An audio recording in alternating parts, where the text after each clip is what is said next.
with Ben Davison. Eddie Hearn was asked about this in several interviews, and he certainly didn't deny that AJ's training with Team Usyk, but nor did he...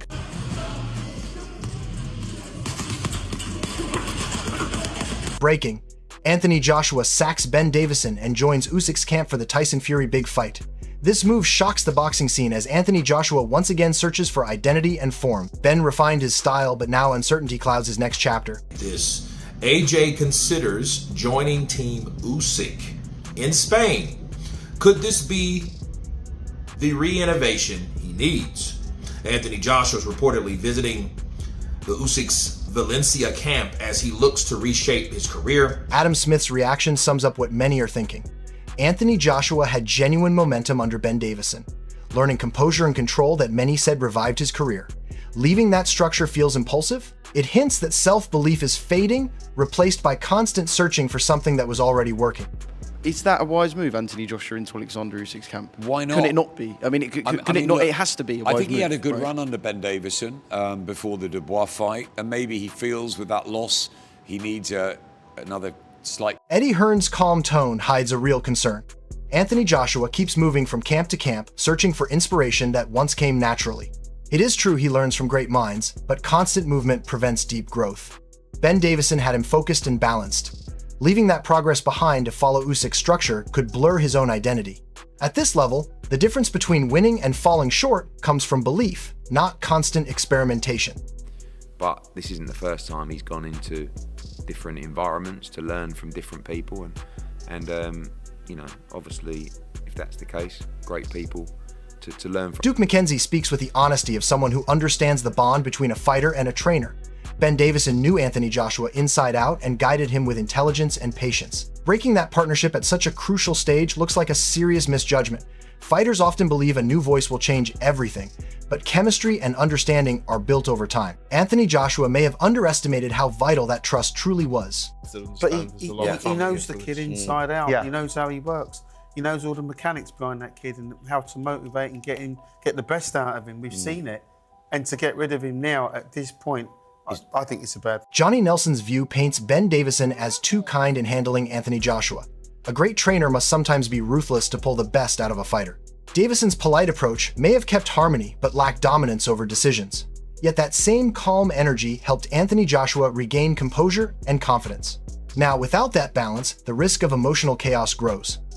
Sometimes gentle guidance produces more steel than harsh discipline ever could. Yeah, I do. I think the only thing he did wrong was not being strong enough to put his foot down. But he wasn't in a position to do that. And I think financially, now hopefully he's in a position that if he gets a fight coming through, the rules are, I'm the trainer, I'm the coach, you stay out there, this is my job. If you've hired me to do a job, let me do our job, keep out of it. So his only crime is being too nice. Frank Warren's statement reflects the old school view of boxing loyalty. Constantly switching trainers breaks rhythm and ruins development. Anthony Joshua's pattern of change shows how restless he has become. Each new partnership resets the progress made before.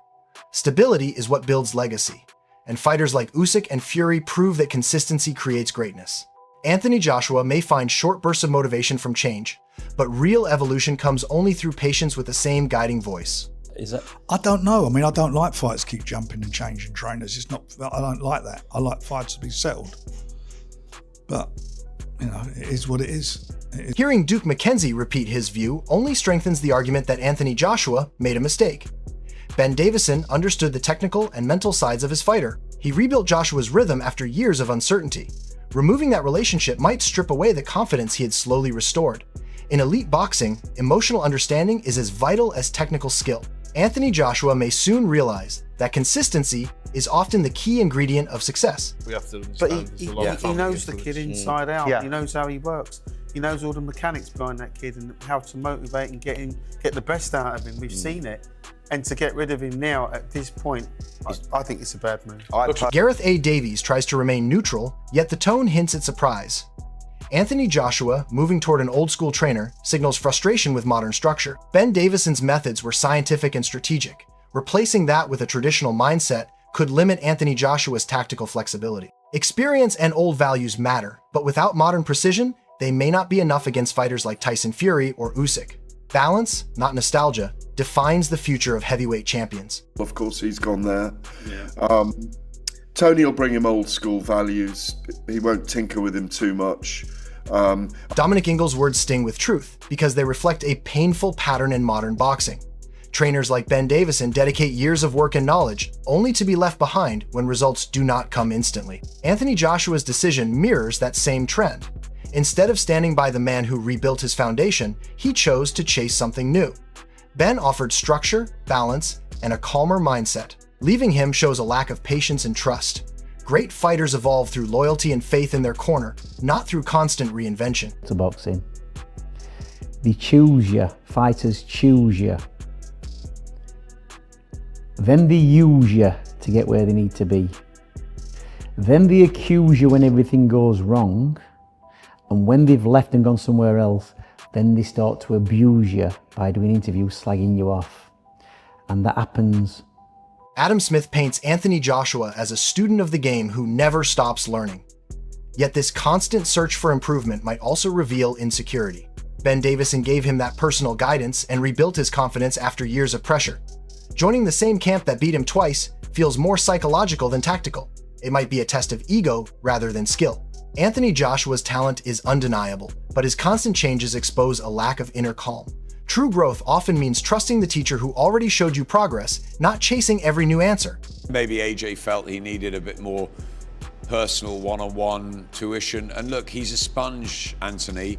He's always said that he's always learning. And to go to the team where he tried twice to get the better of Oleksandr and couldn't.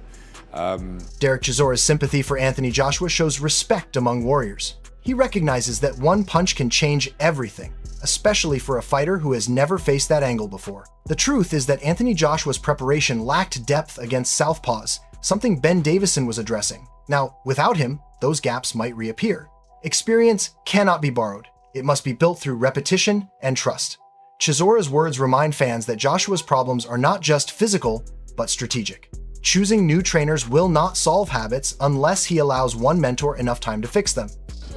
Hey, listen, you go call the head on the temple, and then after that, it was a long night for him.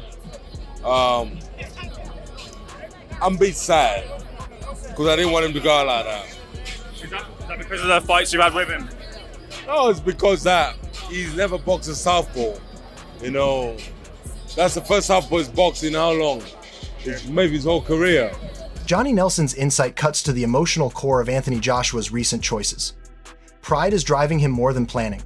He feels embarrassed by past performances and wants redemption on his own terms. Yet in that pursuit, he has turned his back on the stability that Ben Davison provided.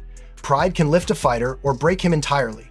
Anthony Joshua is chasing validation rather than trusting the process. Until he separates his emotions from his training, every change will feel like a fresh start rather than real progress. Pride can be power, but it can also poison focus. Said, I don't want a big on my face. I've got to get a job done here. So after the things he said the last time, he knows he probably mugged himself off. I think that probably hurt him more than anything, hurt his pride. Virgil Hunter's balanced take recognizes the fighter's right to make decisions, yet the deeper message is clear.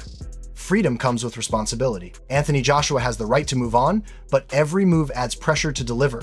Ben Davison brought him composure and tactical growth. Abandoning that for another setup could undo that progress. The best fighters trust their instincts while respecting the foundation that shaped them.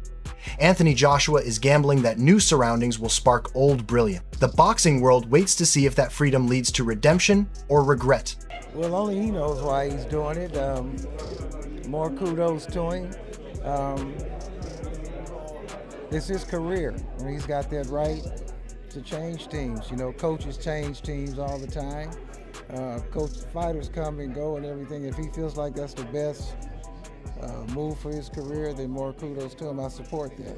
Eddie Hearn reveals a glimpse of the hunger still burning in Anthony Joshua. That desire to face Tyson Fury is not just about belts, but about pride and redemption. The fire, in his words, reminds fans that the warrior within still breathes, yet the chaos around his training choices might be dimming that flame. Ben Davison brought calmness to his chaos and a strategy built on patience and control. Without that guidance, Anthony Joshua risks walking into the biggest fight of his career emotionally charged rather than technically prepared. Passion wins hearts, but precision wins fights. And that balance might be slipping from him at the worst possible time. I think it could have come a bit earlier. I think if the ref was paying attention from the first time I hurt him in the second round, knowing that he was hurt and just shipping punches and just taking them, wasn't really defending, wasn't giving back. I think if you put those two moments kind of side by side, I think the ref... The talk of a potential Anthony Joshua and Tyson Fury showdown reignites British boxing.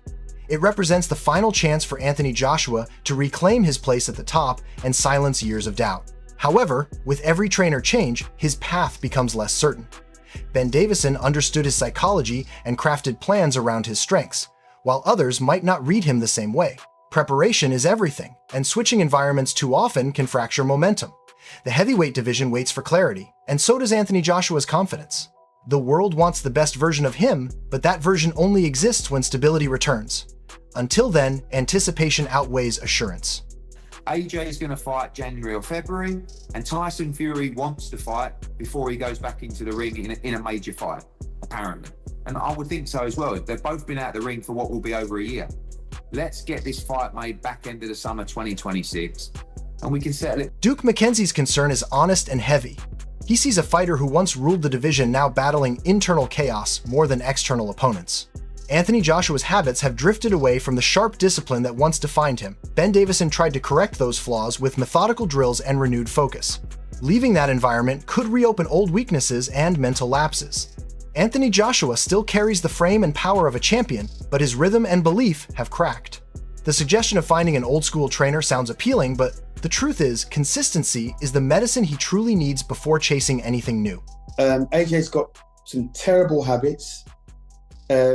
Needs to get himself a proper old school coach, in my opinion, who's going to school him if he's going to have any chance of continuing in the sport of boxing. But you know what, I kind of fear for the guy more than want him to actually continue. Anthony Joshua stands at a crossroads that could define the rest of his legacy. Once the symbol of British boxing pride, his constant shifts between trainers have blurred the focus that once made him unstoppable. Leaving Ben Davison after finding balance and rhythm feels like a gamble made out of frustration rather than confidence. The move to Usyk's camp has stirred excitement, but also concern about whether Anthony Joshua truly knows what he wants from himself. Every decision from this point carries weight because the window for reinvention is closing fast. The Tyson Fury fight is more than just another payday or rivalry. It is the final test of who Anthony Joshua has become after years of triumphs and setbacks. Fans do not just want to see him fight, they want to see him believe again. The next few months will reveal if he still has the courage to trust his instincts and silence the critics who doubt his resolve. One thing remains certain, boxing still needs Anthony Joshua at his best. Stay tuned for more updates, analysis, and powerful stories from the world of boxing, and make sure to subscribe so you never miss what happens next in this defining chapter.